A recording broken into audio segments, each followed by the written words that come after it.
Okay, so ulitin natin, okay? Kasi may background music pala yung ginawa kong una. Alright, so ito nga, nag-launch ako ng bagong ano natin, pakulo natin sa Gurography, okay? Kasi halos everyday may nag-a-ask or nagpapa-clarify sa akin sa mga questions natin sa daily mock boards. Okay, so for today, ito yung tanong niya, which is not a criterion for selecting or creating instructional materials. Okay, so A, suitability to learners, B, accuracy of content, C, cost effectiveness, and D, originality. So ang sagot po na nag-ask is cost effectiveness. Okay, so before ko explain why hindi cost effectiveness, explain mo natin na mabilis. Okay, so A, suitability to learners, of course dapat suited siya, okay, or akma siya sa age, especially age and yung abilities ng mga kids. Okay? So, for example, ilang beses ko nabanggit, kindergarten teacher ako abroad, di ba? So, mix talaga yung kids ko, 3 to 6 years old. Ganyan. So, for example, pag nagtiteach ako ng fruits, okay, yan, ganyan. So, of course, pagdating sa Montessori hours namin, yun yung parang one-on-one or small group namin. Yan. So, pag 3 years old, pinapakulay-kulay ko lang sila. Ganyan, ganyan. Pero gumagawa din ako ng mga puzzles, okay? Yung medyo mahirap na puzzles, ganyan. Pero of course, yung puzzles na yun, hindi ko pinapagawa sa mga 3 years old ko kasi alam ko hindi pa naman nila kaya yan. So, pinapagawa ko yan sa mga 5 to 6 years old ko. Yan, kasi kayang-kaya na nila. Alright. So, yan, accuracy of content, of course, okay? Dapat tama naman yung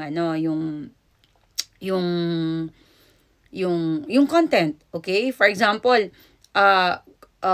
gumawa ka ng especially sa mga kindergartens, gumawa ka ng puzzles ng apple, 'di ba? Tapos linagay mo kulay niya purple, 'di ba? So talagang magkakaroon ng confusion.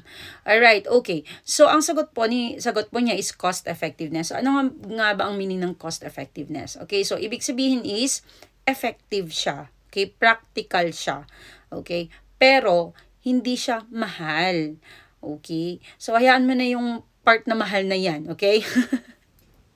Alright. So, dapat hindi siya mahal. Oo nga naman. Kasi, isipin nyo, napaka-limited yung resources, especially halimbawa ng school mo, di ba? Or even kahit mayaman yung school mo, okay?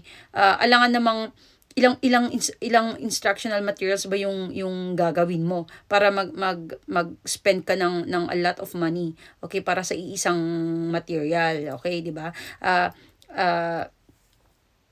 Kung tutuusin pa nga, 'di ba? Gusto pa nga nila or dapat pa nga, okay, kasi nag-exert ka pa ng effort and money. Dapat pa nga something na ginawa mo is not only cost effective, pero dapat yung mauulit mo pang magamit the next time. Okay? Kasi nga as I have said, hindi lang money yung na-invest mo dito, kundi yung effort mo also. Okay? Yan.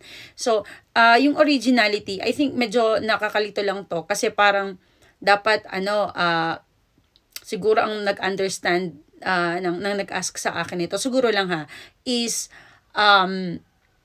hiniram mo sa iba, yung hindi mo ginawa. Siguro, like that. But yung originality dito means yung idea doesn't have to be original. Okay? Kaya nga 'di ba, ang dami-daming mga materials online, 'di ba, that you can even print, 'di ba?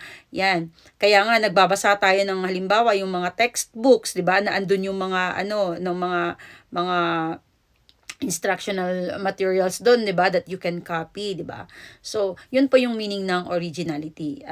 Ulitin ko, originality means hindi kailangan original yung idea mo, okay? As long as pwede pa nga humiram ka, 'di ba? To be honest. All right. Okay, so I hope na clarify natin and thank you.